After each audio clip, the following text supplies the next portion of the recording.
을 공독하겠습니다. 하나님 말씀은 이사야 35장 1절부터 4절까지 말씀입니다. 제가 가진 성경으로는 1008년 구약성경 1008년 이사야 35장 1절부터 4절까지 말씀, 제가 한 절 여러분이 한 절에서 마지막 절은 합독하도록 하겠습니다. 광야와 메마른 땅이 기뻐하며 사막이 백합화 같이 피어 즐거워하며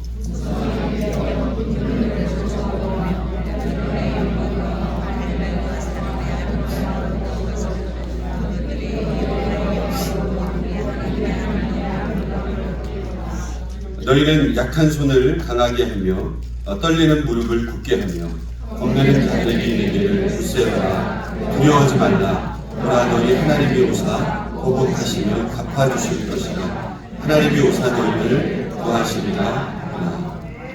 아멘. 할렐루야. 우리 옆에 분들에게 한번 인사하겠습니다. 참 잘 오셨습니다. 뒤에 분들에게 주님께서 은혜 주실 것을 믿습니다. 이렇게 한번 더 인사하겠습니다. 주님께서 은혜 주실 것을 믿습니다.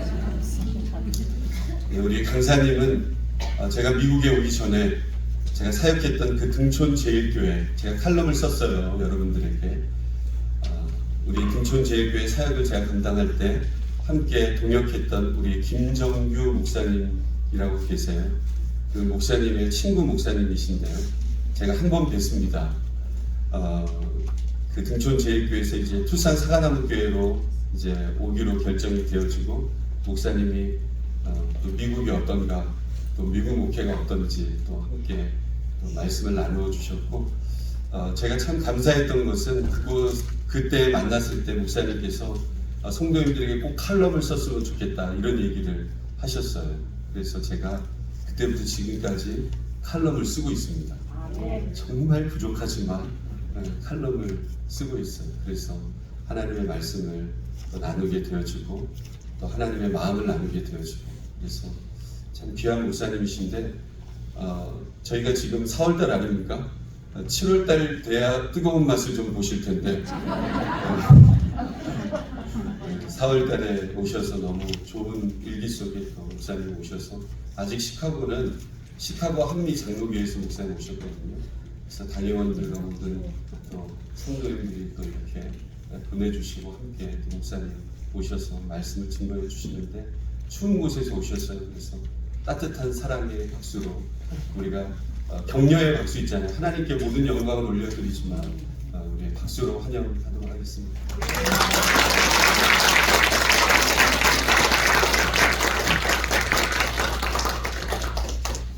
반갑습니다. 네. 이민 목회의 철칙이 하나 있습니다. 그건 성도의 과거를 묻지 말아라입니다. 어디서 오셨는지, 무슨 일을 했는지, 어느 교회 다니셨는지 그걸 묻지 않는 겁니다. 하지만 또 하나의 원칙이 있습니다. 성도의 과거는 묻지 말되 목사는 트랜스페런시가 되어야 합니다. 클리어하게 보여야 하지요. 저는 맨 처음에 캘리포니아로 유학으로 왔습니다. 아버지께서 정말 반대하셨거든요. 꼭 가야만 하느냐? 아버지 1년만 있다 오겠습니다. 그게 올해로서 30년이 걸렸습니다. 그래서 일부러 아버지 안심시키려고 가방 하나만 들고 왔는데, 이제는 한 개도 못 잘라서 아무리 많이 싸도 돌아갈 수 없게 돼버렸습니다. 그리고 공부는 뉴욕에서 마쳤습니다. 학위를 뉴욕에서, 그리고 목사 암수도 뉴욕에서, 그리고 결정적으로 돌아가지 못하는 이유는 뉴욕에서 결혼을 했습니다. 그리고 뉴욕에서 목회를 하면서 왜 그랬는지 또 무엇 때문인지는 알 수 없으나 하나님이 알라스카를 보내셨습니다. 페어뱅스 알라스카에서 아따바스칸이라는 인디언들 사역을 하면서 5년의 시간을 보냈고, 다시 뉴욕의 콜링을 받았습니다. 다시 콜링을 받았을 때는 참 아픈 교회였습니다. 4번의 분열을 겪었던 그 아픈 교회를 주저함 없이 맡을 수 있었던 것은 알래스카에서 너무 힘들었기 때문입니다. 빨리 벗어나고 싶었거든요. 그렇게 해서 목회를 했고요. 정말 놀라운 은혜를 부어 주셨습니다. 교회가 성장하고 또 교회가 많은 일을 감당할 때 지금 있는 시카고 한미교회에서 어려움을 겪었는데 어려움을 겪고 있는데 한번 터닝 포인트가 되어줄 수 없느냐, 정말 고민하고 있었거든요. 교회를 가느냐 마느냐를 고민했던 것이 아니라 여기서 이제 남은 시간이 10년인 것 같은데 10년의 시간을 뉴욕에서 보내느냐 아니면 다시 한번 하나님께서 또 다른 터닝 포인트를 주시겠느냐 묻고 있던 터에 지금 시카고 한미교회로 가서 2년의 시간을 보내었습니다. 그렇게 지금 이 시간을 보내고 있으며 또 여러분과 함께 합니다. 이것을 일부러 말씀드리는 이유는 무엇인가 하면 저는 부흥사가 아닙니다. 부흥회로 초청을 받았는데 부흥회 초청을 받을 때마다 제일 두려운 것은 저는 부흥사가 아니라 여러분을 들었다 놨다 할 수 없습니다. 그냥 지역 목회를 30년 해왔던 사람입니다. 그래서 특별히 오늘 선교적인 일들, 교회가 선교에 대해서 어떤 교회가 되어야 하는가, 미셔널 처치의 어떤 데피니션과 또 성경에서 이야기하는 선교적 이야기, 나는 그러면 그 선교의 일들에게 어떤 자세로 어떻게 해야 하는가를 나누기 위해서 성경적인 이야기를 전달해 드릴 것입니다. 그래서 졸지 마시고 잠잠하다 할지라도 그 성경 속의 의미를 함께 생각해보는 그런 시간 되었으면 좋겠습니다. 요한복음 4장 35절에 눈을 들어 밭을 보라 휘어져 추수하게 되었다라고 했습니다. 선교의 계절이다 라는 겁니다. 우리는 정말 선교의 계절을 살아가고 있습니다. 그 선교의 계절 속에서 우리만 지금 선교의 계절이냐? 아니요. 성경에 보니까 계속해서 선교의 계절들을 얘기하고 있었어요. 더 올라가서 보니까 에스겔서 47장에 보니까 에스겔 선지자가 환상을 봅니다. 그 환상의 내용이 이러죠. 성전 문지방에서부터 흘러나온 물이 동쪽으로 계속 흘러요. 근데 흘러가는 곳마다 강이 이루어지고 또 강이 이루어지는 곳에 나무가 크게 자라더니 열매를 맺혀가는 그 환상을 봅니다. 그런데요, 에스겔 선지자가 그 환상을 봤을 때 그때에 그 환상만 생각할 것이 아니라 환상이 보여지던 그 시대는 어땠는가? 그런 시대가 없을 정도로 너무너무 타락한 시대였었습니다. 그 타락한 시대에 에스겔 선지자가 하나님의 메신저 역할을 하면서 말씀을 전하면서 그 환상을 보게 된 거예요. 하나님의 환상의 내용은 무엇인가? 타락한 세상을 보지 말고 열매를 봐라 라고 하는 겁니다. 맞아요. 지금도 다들 누구나 하는 이야기가 세상이 왜 이렇게 되었느냐 라고 하는 거예요. 세상이 정말 타락해 가고 있어요. 세상이 타락해졌을 때 믿는 이의 눈은 세상을 타락한 세상을 볼 것이 아니라 지금 추수할 백성들을, 추수할 열매들을 보고 우리가 추수해야 되겠구나. 그래서 우리는 선교의 계절을 살아가고 있다라고 하는 것입니다. 모든 것이 그랬어요. 오늘 우리는 이사야서를 열었습니다. 이사야 선지자도 그랬어요. 선지자는 하나님의 말씀을 딜리버리하는 사람입니다. 하나님의 말씀을 전달하면서 그가 제일 먼저 뭘 했냐면, 하나님, 제가 어떻게 하나님의 말씀을 전달할 수 있어요? 제 입술을 정결하게 해주세요. 만약 우리가 선교의 계절을 살아가고 있다면, 그것이 확신이 든다면 우리가 제일 먼저 해야 되는 일이 무엇인가 하면 정결해야 된다. 그래서 봄은 청소하는 계절입니다. 봄 대청소 하셨어요? 저희는 부활주일 전주일에 대청소를 한번 했어요. 봄은 그렇게 청소하는 계절입니다. 겨울 내내, 시카고는 겨울이 참 길어요. 여기는 좋겠어요. 얼마나 겨울이 긴지요. 눈이 그쳤다 싶으면 또 오고. 제가 오니까 시카고 눈 얘기를 하는데 불과 10년 전까지만 하더라도 눈이 지금까지 왔더래요. 믿을 수는 없는데 아무튼 지금까지 왔대요. 그래서 지붕에서 눈을 치우면서 내려왔다나요? 근데 아직 그런 눈은 보지는 못했지만 굉장한 눈을 보고 있습니다. 예, 그러한 계절 동안 묶여 있었던 동안 이제 봄은 움직이는 것입니다. 봄은 무엇인가? 선교적 의미가 있습니다. 선교는 설득이나 논쟁이 아닙니다. 가슴과 가슴이 만나는 대화인 것입니다. 저는 그것을 미리 알지 못했어요.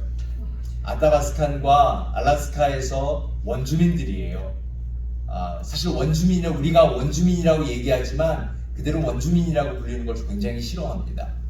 First American이라고 얘기해야 돼요. 자기들이 그 땅에서 맨 처음에 있었고 자기들의 주인이니까. 지금은 밀려나서 상처가 있고 아픔이 있지만 First American으로서 얼마나 프라이드가 있는지 몰라요. 그들에게 다가가기 위해서 저는 그냥 우산을 씌워줬던 것 같아요. 그들이 비를 맞고 있으니까. 비를 맞고 있는데 우산이 없어서 비를 맞고 있는 건 줄 알았어요. 그래서 나는 우산이 있으니까 내가 우산을 씌워주면 되겠다. 이것이 선교겠구나 라고 생각을 했어요. 근데 선교를 마치고 목회 현장에 돌아와서 이민 목회를 하다 보니까 아니에요. 그들이 만약 비를 맞고 있다면 내가 우산을 가지고 있어도 내가 가지고 있는 우산을 버리고 그 옆에서 함께 비를 맞아주는 것이 선교구나. 그것을 나중에 깨달았어요. 그래서 이민 목회하는 동안 뉴욕에서는 그랬어요. 왜 우산을 안 쓰세요? 라고 하지 않았어요. 옆에서 같이 그냥 비를 맞았어요. 함께 비를 맞았더니 그분들이 공감하더라고요. 그리고 받아줬어요. 처음에는 저를 받아주지 않았어요. 네 번이나 분열된 교회에 젊은 목사가 왜 오냐? 아마 이따 갈 거야. 그리고 저를 받아주지 않더니 차차차차 함께 비를 맞아주니까 저를 받아주시기 시작했습니다. 선교가 그렇습니다. 영혼과 영혼이 만나는 것입니다. 우리가 멕시코를 가고 아프리카를 가는 것이 선교가 다가 아니라 내가 누군가가 비를 맞고 있다면 왜 그렇게 최악의 비를 맞아 우산 써라고 할 게 아니라 그 옆에서 함께 비를 맞아주면서 공감하는 선교, 그것이 바로 선교의 시작입니다. 그래서 선교는 또 하나의 말이 있어요. 선교는 하모니라고 합니다. 교회가 하나 되지 못하면서 무슨 선교를 논할 수 있습니까? 우리가 먼저 협력해야 선교할 수 있는 것입니다. 교회가 협력하고 그 다음에 세상에 손을 내밀면서 당신과도 함께 협력하십시다. 그래야 되는 겁니다. 세상은 하나님을 몰라요. 그래서 교회를 보고 있는 거예요. 그런데 세상이 하나님을 보고 싶어서 교회를 보고 있는데 교회가 매일 싸워요. 하나 되지 못해요. 그러면 교회는 절대로 세상에 하나님을 보일 수가 없습니다. 세상은 우리를 통해서 하나님을 보는 거예요. 세상은 나를 통해서 하나님을 보는 거예요. 나의 앞모습 속에서, 나의 꾸미지 않는 뒷모습 속에서 예수 그리스도의 향기, 그분을 보고 느낄 수 있는 거예요. 그러므로 내 얼굴은 얼굴이 아니에요. 하나님의 형상인 거죠. 하나님의 형상이 왜 우리 속에 있겠습니까? 형상, 이미지 오브 갓, 그건 보여지는 거예요. 감춰주는 것이 아니에요. 주일만 우리가 서로 보는 것이 아니라 세상 속에서도 밖에서도 삶에서 보여지는 것, here and now, 지금 여기서 보여지는 것, 우리의 삶이 선교이어야 한다라고 하는 것입니다. 만약 하나님의 모습이라면, 내가 하나님의 모습을 보인다면 옆 사람에게 어떻게 보일 수 있을까요? 여러분, 너무 심각하신 것 같아요. 아마 이렇게 한번 해보시면 어떨까요? 나는 이런 미소를 지어본 적이 없다. 내가 지금까지 지어본 미소 중에 가장 예쁜 미소를 지으면서 옆에 분에게 당신 때문에 살맛이 납니다. 인사 한번 해주시죠.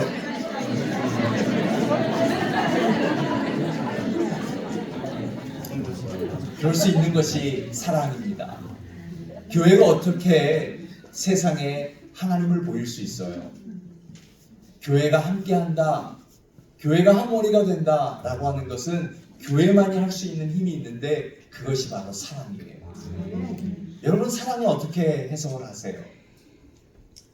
지금 이 십자가 뒤에도 옆에 하나님은 사랑이시라. God is love. 그 사랑이 뭘까요? 여러분, 사랑은 어떻게 해석하고 어떻게 받아들이세요?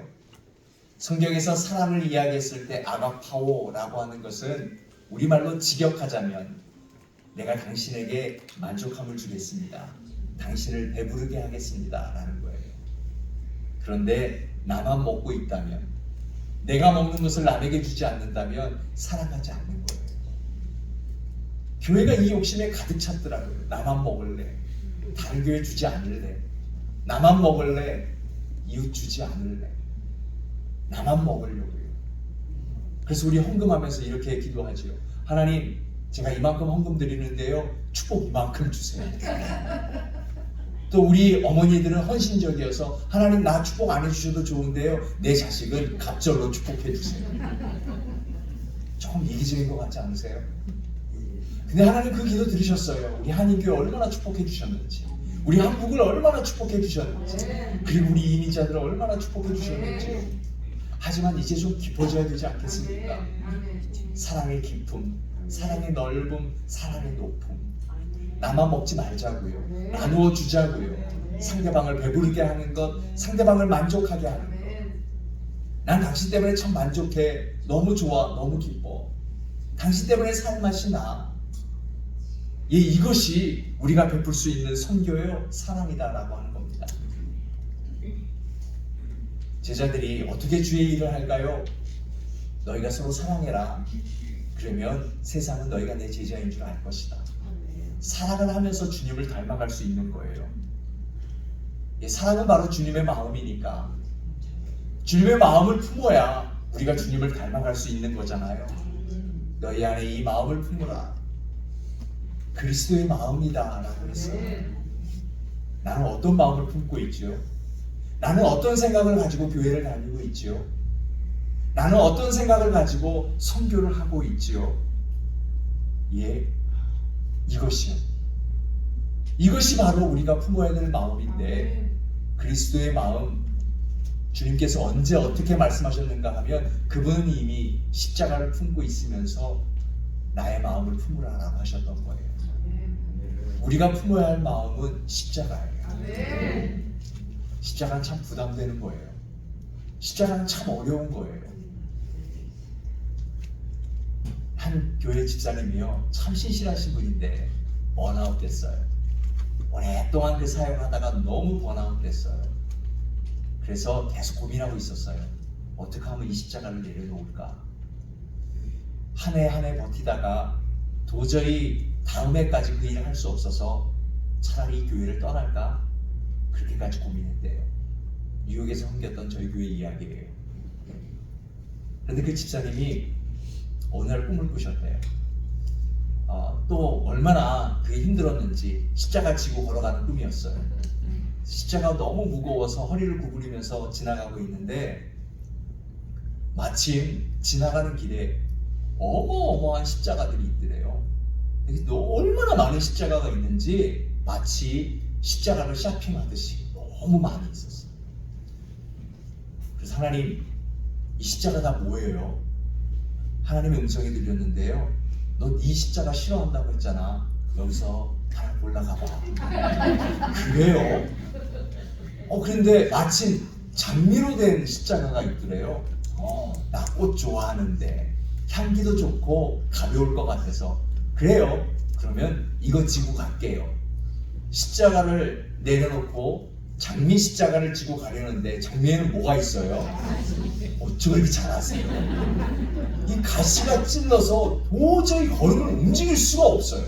한 걸음만 떼면 뗄수록 가시가 찔리는 거예요. 다시 돌아와서 내려놨어요. 이번에는 작은 황금으로 된 십자가가 있어요. 황금 좋아하시죠?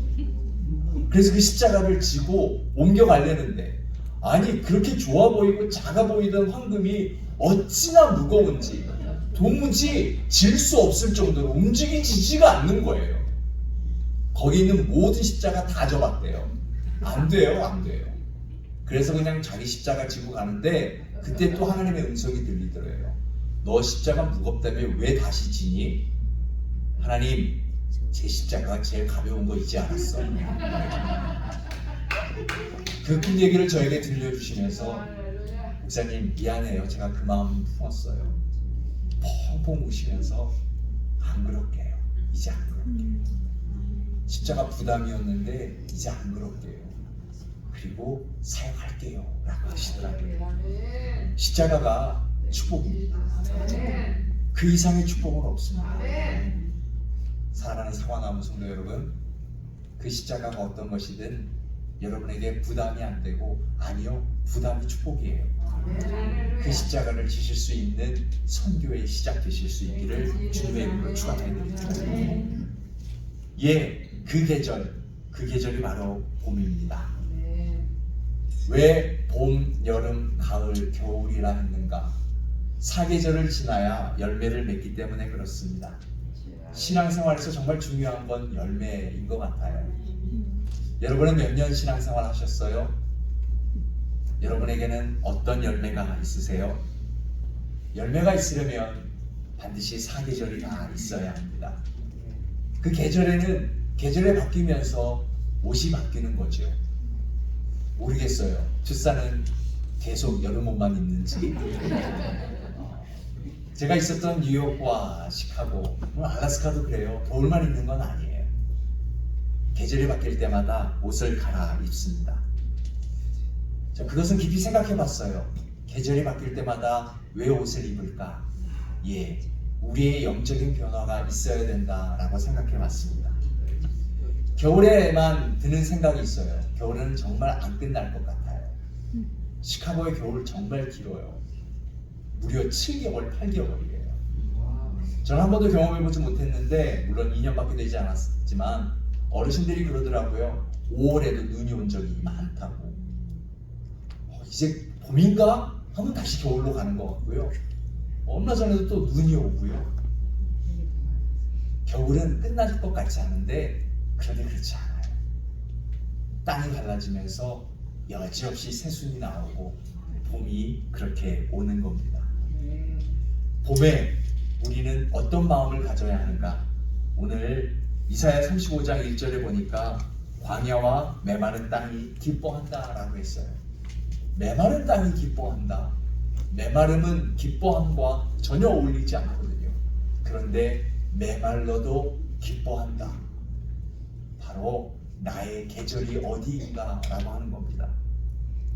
만약 여러분 예배하는데 기쁨이 없다면, 교회 다니는데 기쁨이 없다면, 신앙생활 하는데 기쁨이 없다면 그것은 다른 사람의 문제가 아니라 나의 문제입니다. 기쁨이 없는 것이 아니라 은혜가 메말라가고 있는 거예요. 자, 여러분 한번 맞춰보세요. 제가 지금 미국에 산 지 30년이 됐다고 말씀드렸습니다. 미국 사람과 이야기를 하면서 미국 사람이 제 영어를 못 알아들으면 미국 사람 문제입니까? 제 문제입니까? 잘 모르시는 거예요. 다르게 물을게요. 여러분 30년간 기도하셨어요?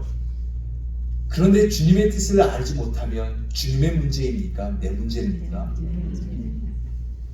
우리가 그래요. 자꾸 내 속에 은혜가 메말라가면서, 자꾸 내 속에 기쁨이 사라지면서 하나님 왜 그래요? 라고 한단 말이죠. 하나님 저 사람은 왜 그래요? 또 하나님은 나에게 왜 이러세요? 아니에요. 하나님의 문제도 아니고 그 사람의 문제도 아니고 나의 문제예요. 나의 문제를 봐야 되는데 꼭 우리는 다른 사람의 문제를 보더라고요. 왜 그럴까요? 은혜가 메말라지면서 우리 속에 나타나는 것이 뭐냐 하면 가시예요. 여러분 더 잘 아실걸요? 여기 보니까 나무들이 다 가시더라고요. 시카고는 가시 없어요. 비가 많이 오거든요. 메마르면 가시가 돼요. 메마르면 가시가 돼서 나무를 찔러요. 이게 참 가슴 아픈 일이에요. 고슴도치 알고 계시죠? 고슴도치가 참 외로운 동물이에요. 근데 외로워서 혼자 있는 걸 즐거워서 혼자 있는 게 아니에요. 고슴도치가 동물들 중에서 외로움을 가장 많이 탄대요. 그래서 외로움을 타다가 갑자기 옆에 있는 고슴도치에게 가버리면 어떻게 되죠? 가시 찔리게 돼요. 큰 상처를 입게 되죠. 그래서 고슴도치를 보면서 어떤 분이 이렇게 얘기했어요. Everybody is normal until we get to know them. 모든 사람이 노말인 것 같아요. 정상인 것 같아요. Until we get to know them. 우리가 서로 알기 전까지. 즉 내가 비정상이었다는 거예요. 내 속에 가시가 있으면서 외롭다고 그냥 가요. 찔리잖아요. 내 가시 때문에. 그런데 그 고슴도치 가시 때문에 나도 찔렸어요. 저 사람 때문에 내가 찔렸다라고 얘기하는 거예요. 내 가시로 가서 찔렸는데 서로 찔릴 것. 우리가 서로 찔리면서 이렇게 남 탓하고 있었다라고 하는 겁니다. 그러면서 우리가 남을 비판해요. 남을 비판하고 남을 판단하는 것, 이것은요 하나님이 하시는 일이지 내가 하는 일이 아닙니다. 은혜가 메말라 버리면, 내 영성이 봄의 계절로 가지 못하게 되면 우리는 내가 판단해요. 알래스카 원주민을 보면서 왜 당신들은 200년 동안 그렇게 복음을 받아들이면서도 당신들 변화되지 못합니까? 멕시코를 가면서 왜 당신들은 예전에 그렇게 잘 살으면서 지금은 가난합니까? 비를 맞는 거 아니잖아요. 그게 선교예요. 우리가 선교를 한다면서 남을 판단한다라고 하는 거죠. 교회가 하나님을 보여야 되는데 우리가 서로 판단하고 있어요. 왜 그런 거예요? 제가 형이에요. 제 밑에 남동생, 3살 어린 남동생이 있거든요. 어릴 적에 부모님께 세배를 합니다. 새해 되면. 아빠, 엄마 새해 복 많이 받으세요. 동시에 기대하는 것이 있습니다. 세뱃돈이요. 제가 먼저 세배를 했기 때문에 아버지가 지갑을 여십니다. 무슨 색깔일까 기대합니다. 아버지가 5,000원을 딱 꺼내시더니, 그래 훈아, 너도 새해 복 많이 받고 공부 잘하고 신앙생활 잘해라. 5,000원을 받는 순간 저는 또 다른 계산을 합니다. 내 동생은 적어도 3,000원이면 된다. 제 동생이 세배합니다. 아빠 엄마 새해 복 많이 받으세요. 동생이라고 애교가 있게 세배를 합니다. 제가 그 부분을 놓쳤다. 좀 더 애교 있게 할걸. 그리고 동생이 세배하는데 이제 저는 온통 아버지의 지갑만 쳐다보고 있습니다. 제 동생은 준입니다. 준이야, 너도 새해 복 많이 받고 공부 잘하고 형이랑 싸우지 말고 신앙생활 잘해라. 교회 잘 다녀라. 아니, 아버지가 똑같이 5,000원을 꺼내는 겁니다. 그래서 제가 가만히 있어야 되는데, 아버지, 제가 형인데요. 저를 더 주든가 동생을 덜 주든가 해야 되는 것이 맞다라고 하는 겁니다. 그때 아버지가 이렇게 저에게 말씀하셨습니다. 그럼 네가 아버지 해라. 세뱃돈 주시는 분은 아버지입니다. 제가 아무리 동생보다 3살 형이라고 해도 아버지의 세뱃돈을 제가 마음대로 조절할 수 없는 겁니다. 그런데 왜 우리가 아버지가 되려고 하죠? 교회에서 아버지라고 부르는데, 우리가 부르는 아버지와 내가 지금 마음먹은 아버지는 왜 이렇게 차이가 나는 거죠? 여러분, 우리 찬양했어요. 하나님을 찬양했어요. 그리고 우리가 하나님을 아버지라 불러요. 그분의 뜻대로 하겠다는 거예요. 그런데 내가 하나님이 되어서 내가 판단하려고 할 때가 너무나 많이 있다라고 합니다. 봄의 계절은 그것을 확인하는 것입니다. 그래서 봄은 회복되는 것입니다. 메마름에서 회복되는 것. 그래서 봄에는 영의 회복이 있고요, 몸의 회복이 있고요, 혼의 회복이 있어요. 봄에는 restore.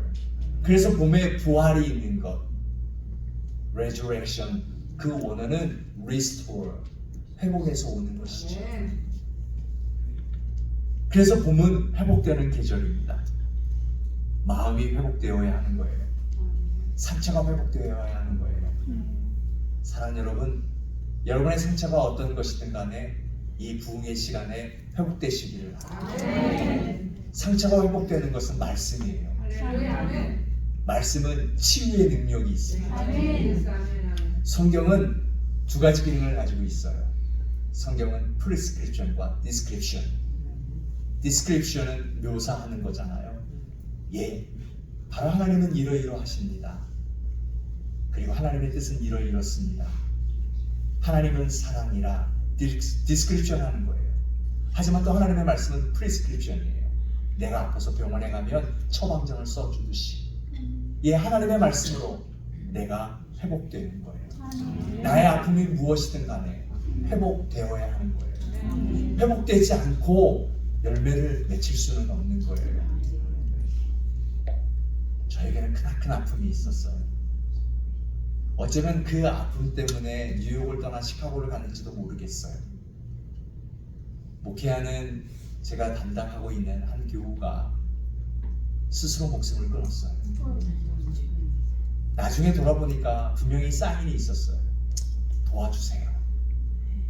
근데 1000명이 넘어가니까 그 모든 아픔을 다 헤아릴 수 없었어요. 변명일 수는 없는 거죠.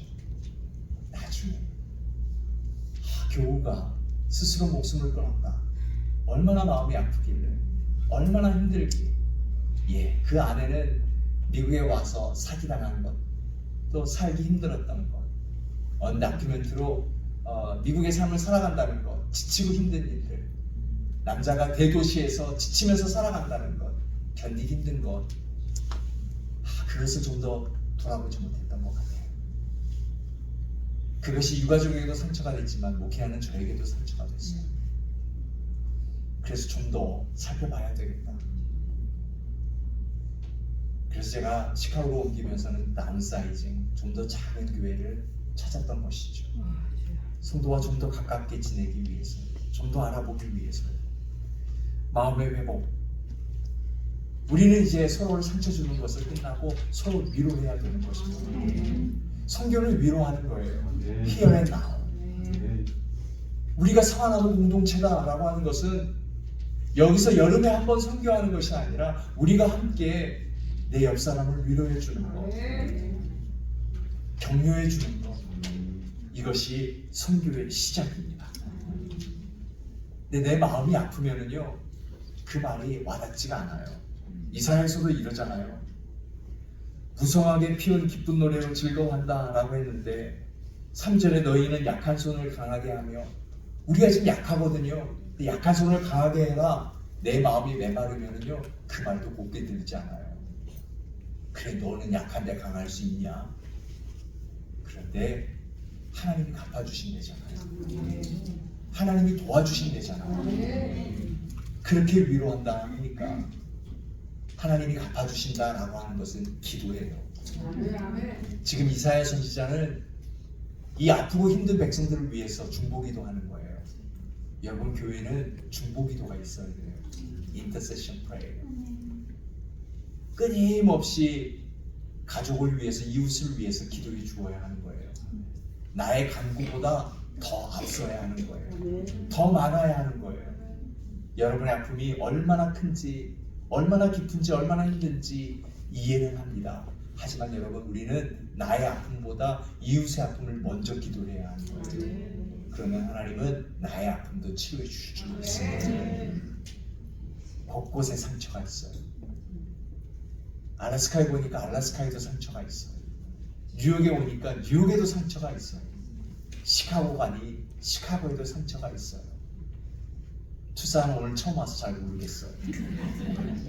있겠지요. 근데 여러분, 상처만 보는 것이 아니에요.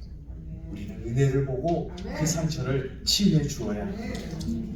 하나님만이 갚아주신다. 이 상처가 위로가 되면은요, 상처가 해결되면은요, 내 몸이 회복되는 거예요. 우리가 본문 4절까지만 읽었지만 5절도 보면은요, 그때에 맹인의 눈이 밝을 것이며 못 듣는 사람의 귀가 열릴 것이다 라고 했어요. 하나님이 갚아주신다. 우리가 서로 중보기도 하고 위로해 주니까 내 몸이 회복되는 거예요. 여기 오는 날 겹칠까봐 조마조마했는데 오랫동안 암투병 하신 우리 교우의 남편이 끝내 돌아가셨어요. 그 아픔, 우리 모두에게는 그런 아픔들이 있어요. 아마 우리에게도 그런 아픔이 있어요. 몸의 회복, 아픔의 회복, 이건 우리에게 참 중요한 것입니다. 선교의 시작은 바로 치유의 시작인 것입니다. 우리가 아픈 이를 위해서 서로 기도해 줄 때 우리의 선교의 시작은 바로 되는 것입니다. 우리가 함께 찬양하고 함께 기도할 때 그때 우리는 마음의 회복이 되고 또 몸의 회복이 있는 거예요. 찬송가 301장인데요. 우리 한번 같이 찬양하면서 내 몸의 아픔에 또 여러분이 알고 있는 어떤 이가 아프고 있다면 하나님 이 찬양이 은혜가 되어서 그 아픈 곳이 회복되기를 원합니다. 한번 같이 한번 찬양할까요?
지금까지 지내온 것이 주의 은혜입니다. 사랑하는 여러분, 은혜를 잊지 마십시오. 은혜는 생각해야 합니다. 은혜는 품어야 하는 겁니다. 그 은혜를 품을 때 모든 일을 주 안에서 형통하게 하신다. 형통이라는 단어를 영어로 번역하면 prosper입니다. 그 prosper가 형통이라는 말이 좀 너무 어려워요. 형통이라는 말을 설교적 언어로 이렇게 바꿔봤습니다. 내가 지금 주의 일을 하고 있는 것이 나에게 형통이에요. 생각해보세요. 내 몸이 아프다면 내가 주의 일을 할 수 있어요. 우리가 그래도 건강하니까 여기 나와 있는 거예요. 사실 저는 2년 전에 제 안에 암이 있었다고 한국에서 찾았어요. 그래서 뉴욕에 다시 와서 다시 재검진을 해보니까 그 암이 맞대요. 그래서 수술을 했습니다. 수술을 하면서 이렇게 기도했어요. 하나님의 일을 이제 좀 더 제대로 하겠습니다. 그래서 형통하게 해주세요. 지금까지 일할 수 있는 것도 하나님의 은혜였는데 그런데 제가 너무 분주하게 바쁘게만 일했습니다. 성도의 숫자가 다였었습니다. 이제 숫자를 내려놓게 하시고 다시 하나님의 일, 형통의 일이 무엇인지 알았으니까 그 일 하겠으니까 하나님 한 번만 고쳐주세요. 하나님이 고쳐주셨어요. 치료해 주셨어요. 그래서 오늘 여기에 여러분과 함께 사역할 수 있는 거예요. 그래서 시카고 가는 것도 두렵지 않았어요. 여러분 여기까지 소문이 들렸는지 모르겠지만 시카고는 목회자의 무덤이라는 곳이에요. 시카고가 이미 목회 참 힘들어요. 정말 위튼 칼리지가 있고 윌로크릭 커뮤니티 처치도 있지만은요 한인 이민교회가 굉장히 지금 어려운 상황에 있어요. 그럼에도 하나님께서 회복을 주세요. 부흥을 주시고 있어요. 다시 교회가 일어나고 있습니다. 그 원동력이 바로 선교예요. 1년에 한 번 아프리카 가는 것이 아니고요. 지금 선교의 계절 봄에 회복을 가지고 내 옆에 있는 이들에게 위로하는 일이에요. 그래서 선교하려면은 내 언어가 변화되어야 돼요. 여러분은 어떤 언어가 변화되고 있으세요? 내 언어가 바뀌어져야 해요. 그동안에 내가 썼던 말이 아니라 이제 새로운 언어예요. 사랑한다고요. 위로한다고요. 하나님의 축복이 있으라고요. 형통하라고요. 이 언어가 우리에게 있어야 하는 거예요. 모국어라고 하지요. 우리의 모국어는 아이덴티티입니다. 우리가 한국말로 지금 나누잖아요. 모국어죠. 그래서 우리의 아이덴티티는 코리안입니다. 하지만 우리는 아이덴티티가 또 하나 있잖아요. 예수 믿는 자. 그래서 우리의 모국어는 복음이어야 해요. 우리는 복음으로 말할 수 있어야 하는 것입니다. 복음이 우리의 아이덴티티인 거예요. 들어보실래요? 세계 70억 명의 인구 중에 10억 명이 자신이 태어난 곳을 떠나 살아가고 있습니다. 우리처럼요. 2018년 월드컵 우승이 프랑스 팀이에요. 프랑스 대표팀 23명 중에 21명이 이민자 자녀였대요. 모국이 타국이 되고 타국이 모국이 돼요. 저도 태어난 모국에서 24년 살고 이곳에서 31년을 살고 있어요. 이곳에서 더 오래 살아서 이곳이 모국이 되어가고 있어요. 여기서는 투표권이 있는데 얼마 전 치른 한국의 투표권은 그게 없답니다. 그러면 여러분 우리는 어떻게 해요? 우리 한국 이민 역사가 150년밖에 되지 않지만 인구의 10%가 흩어져 살아가고 있어요. 미국의 한인교회가 4,500교회가 있어요. 그런데 무섭게 문을 닫아가고 있어요. 코로나19에. 그래서 우리는 다시 선교의 계절을 회복해야 해요. 지금 있는 곳에서 here and now 이곳에서 사랑하며 위로하며 우리의 언어가 바뀌어져야 합니다. 죽겠다 내 팔자야 너는 왜 이래 라고 하는 것이 아니라 우리가 부르는 그 아버지의 이름대로 우리는 하나님을 믿는 거죠. 우리는 하나님을 예배하는 거예요. 성경은 질서의 책입니다. We worship God. 하나님을 예배하는 거예요. 하나님을 예배한 다음에는 우리가 미셔널 처치가 되면서 We love people. 사람을 사랑하는 거예요. 사람을 믿는 거 아니에요. 우리가 믿는 것은 하나님이고 사람은 사랑해야 되는 거예요. 긍휼하는 거예요. 불쌍히 여기는 거예요. 불쌍히 여길 때 참을 수가 있는 거예요. 저희 어머니는요 오른팔을 못 쓰시는 장애이세요. 평생 왼팔만 쓰시는 거예요. 그렇기 때문에 저희 세 남자는 집안일을 하는데 익숙해져 있습니다. 저희 아버지가 설거지를 잘 하세요. 그래도 남자 손이니까 투박하다가 그릇을 떨어뜨려 깨뜨릴 때가 있죠. 그러면 어머니가 달려오십니다. 정성으로 사랑으로 하지 않으니까 그릇을 깨니까고 하기 싫으면 갚버리라. 설거지 다 하고 나서 그 그릇 하나 깨뜨린 걸로 혼이 납니다. 제가 설거지를 합니다. 저도 그릇을 깨뜨립니다. 어머니가 또 달려오십니다. 너는 설거지 하지 말랬잖아. 네 애비는 어딨니? 어머니는 저를 사랑하시는 것 같습니다. 오랫동안 떨어져 있어서 어머니 곁에 자주 못 갑니다. 전화 드릴 때마다 제가 목회한다고 늘 저를 불쌍히 여기십니다. 밥은 먹었냐? 늘 제 편입니다. 아버지가 돌아가셔서 더욱더 저를 더 의지하고 부르시는 것 같습니다. 오늘 새벽에도 전화드리고 저 투싼이라는 지역에 가는데요. 시카고에서 비행기로 한 4시간 걸리는 데인데 집회를 인도하는데 저 아시잖아요. 부흥사 아니라는 거 기도해 주세요. 그냥 목회 이야기, 교회 이야기 잘하고 올 수 있게 해주세요. 그래서 기도해 주신다 약속하셨어요. 사랑하니까. 사랑하니까 늘 저희 어머니의 기도 제목은 처음이 저입니다. 여러분 누구를 사랑하세요? 여러분은 누구를 불쌍히 여기시는 거예요? 우리가 하나님을 믿는다면 We love people, 사람은 사랑하는 겁니다. 그 다음에 We use things. 우리에게 있는 things는 사용하라고 주는 것입니다. 돈, things입니다. 그건 워십의 대상이 아니에요. 돈을 사랑하는 건 아닙니다. 돈은 쓰는 거예요. 건강도요. things예요. 건강 쓸 수 있어야 되는 거예요. 건강을 사랑하는 건 안 돼요. 건강을 예배해서는 안 되는 거예요. 모든 것은 우리에게 주어진 것은 things예요. 순서 중요합니다. We worship God and love people and use things.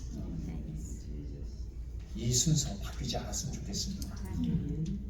이것을 지키고 이것을 새롭게 시작하는 것이 봄의 계절입니다. 여러분 봄이세요? 이제 이 봄의 계절, 시작의 계절입니다. 성경은 우리 가운데 시작되었습니다. Here and now. 시작하실 수 있는 여러분 되실 수 있기를 주님의 이름으로 축원하게 됩니다. 함께 기도하죠. 여러분 머릿속에 뭐가 남아 계세요? 하나님, 저에게 하나님됨을 바로 하나님을 예배할 수 있게 하여 주시고, 이제 우리가 변화되어 내 언어가 변화되어서 위로할 수 있게 하시고, 아픈 사람을 중보할 수 있게 하여 주시고, 하나님을 예배하고 사람을 사랑하고 우리에게 주어진 것 잘 쓸 수 있고, 바로 내가 이곳에서 내 옆 사람을 먼저 사랑하는, 함께 비를 맞고 있는 이에게 내 우산을 내려놓고 비를 맞는 마음을 함께 나눌 수 있는 그런 선교, 지금 이 시간에 할 수 있게 하여 주시고, 내 영혼이 바로 봄이 될 수 있도록, 선교의 시작을 알릴 수 있고 씨앗이 심겨질 수 있는 봄의 계절이 될 수 있도록 하나님 간절히 원합니다. 우리 함께 주여 크게 한 소리 하고 함께 기도합니다. 주여! 전능하신 아버지 하나님, 함께 말씀을 나누었습니다. 저희들 선교의 계절입니다. 하나님, 이 선교의 계절, 선교의 바람이 불 때 세상의 타락함을 보지 않게 하여 주시고, 하나님 추수할 일꾼을 바라볼 수 있도록 인도하여 주시옵소서. 하나님, 우리가 교회로서 연합하고 있습니까?